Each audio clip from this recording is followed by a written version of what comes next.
সকাল বন্ধুরা, দেখো এখানে গুরুদেব নিজে প্রসাদ মাখামাখি করছে। আমরা এত করে বললাম যে আপনি বয়স্ক মানুষ, দরকার নেই। তার উপরে তো উনি রাত্রে ওনার ঘুম হয়ই না বলতে গেলে। সেই প্যান্ডেল থেকে যায় 12টা 1টা, আবার 2টার দিকে পূজা দিয়ে যায়, আবার ভোর 5টায় উনি এসে আবার পূজা দেয়। তো আমরা বললাম যে আপনার দরকার নেই দেওয়ার, আমরাই দেই। তো উনি বলছে যে না, আমি নিজেই প্রসাদটা মেখে সবাইকে হাতে হাতে করে দেব। তা দেখো ওনার জামাটা গুছিয়ে দেওয়া হচ্ছে, চাদরটাও বারবার পড়ে যাচ্ছে। তা আমি চাদরটা ঠিক করে দিলাম। তো উনি বলল যে এই কীর্তনের দলটা নামুক, তারপর আমি প্রসাদটা দেব।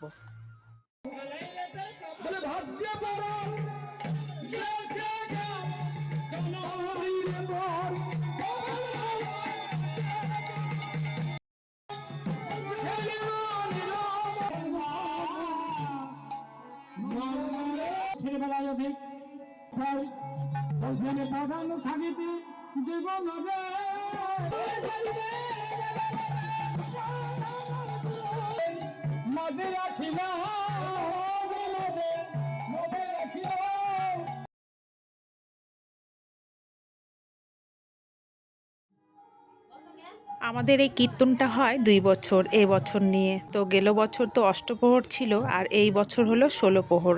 তো এবারে আমাদের কিন্তু পদাবলীও আছে। তো পদাবলীর দিন ওই লীলা কীর্তন আরও অনেক অনেক কিছু আমার ঠিক জানা নেই। এইবারই আমি শুনলাম যে সন্ধ্যাবেলা সূর্য পূজা হবে। তা সূর্য পূজা করতে গেলে কি কি করতে হয় বা কি কি হয় প্যান্ডেলের ভিতরে আমার জানা ছিল না।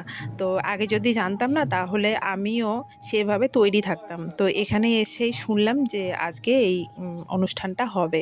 তো বাচ্চা দুটো, ওই যে মেয়ে দুটো আমার কাছে শাড়ি পরা, সাজাগোজা সব কিছু করলো।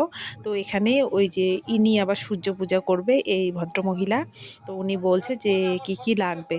তো এখানেই আজকে শুনলাম যে সূর্য পূজা করতে গেলে কি কি লাগে। তো সবাই অনেকেই সখী টখী সাজবে, আমার জানা ছিল না।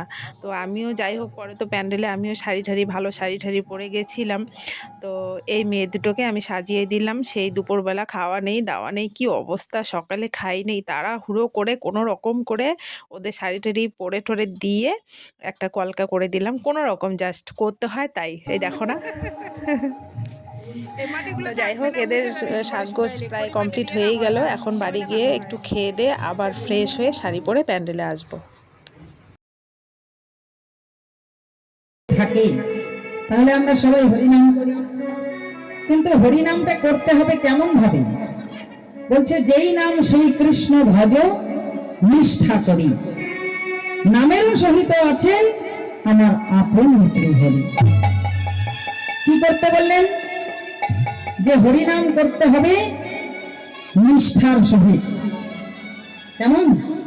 তার মধ্যে ভক্তি থাকতে হবে, নিষ্ঠা থাকতে হবে, তবেই হরিনামের ক্রিয়া হবে। কিন্তু আজকাল সবাই আমরা আজকে সঙ্গী হয়েছি, একটু পরে ট্রেনে যাব নাচতে। একবারে কৃপা করে আমার সখী লুকাইছে, এই যে আমার সখী লুকাইছে, এটা আমার সখী। আমার ব্যথা এখানে বল, এখানে এখানে এখানে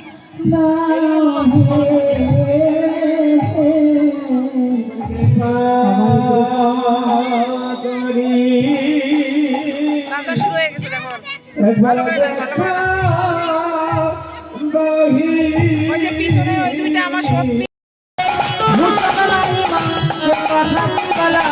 কল্যাণ হয়। তাহলে শোনো, আমার ঘরে তো কোনো কিছুর অভাব নেই, তুমি এক্ষুনি সমস্ত কিছু সাজাইয়ে নিয়ে গিয়ে তুমি ভক্তি নিষ্ঠার সহিত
আগে কখনো এত সুন্দর বন দর্শন করেনি।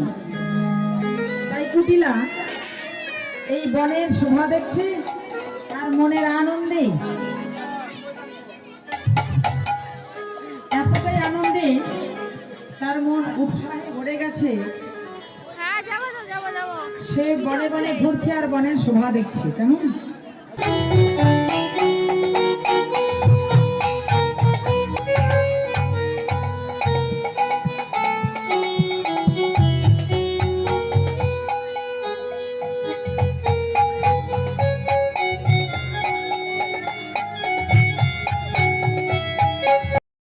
অষ্টকালীনের দিন যে এত আনন্দ হয় সত্যি আমি কোনোদিনও দেখি নাই, এই প্রথম দেখছি। আর আমাদের যে এই যে এখন যে কীর্তনটা হচ্ছে আর কি, ভীষণ ভালো কীর্তন করে উনি, আর ভীষণ আনন্দ উপভোগ করছিল সবাই। আর আমি আজকে জানো তো ঠাকুরও বরণ করেছি, বস্ত্র বরণ যেটাকে বলে, একটু পরেই করব। তো আমার প্রচণ্ড শরীর খারাপও লাগছে, মাথা ব্যথা করছে, কিন্তু এত আনন্দ লাগছে যে অনুষ্ঠানটা শেষ না করে আমি কিছুতেই বাড়িও আসতে পারছিলাম না, মাথা ব্যথা নিয়েই বসে আছি জানো তো। তো দেখো এখন আমি বস্ত্র বরণ করছি, আমার ভীষণ ভালো লেগেছে আজকে। তো সামনের বার তো হবেই, তো তখন আমি কিন্তু সখী সাজবো ভীষণ সুন্দর করে। আজকের এই দিনটাকে খুব আমি মিস করলাম, মানে সবাই ডালি শাড়ি ঠাড়ি নিয়ে আসছে, আমি কিচ্ছু আনতে পারিনি কারণ আমার জানা ছিল না। তো ভিডিওটা এখানেই শেষ করছি বন্ধুরা, কেমন লাগলো অবশ্যই তোমরা কমেন্টে জানিও। টাটা।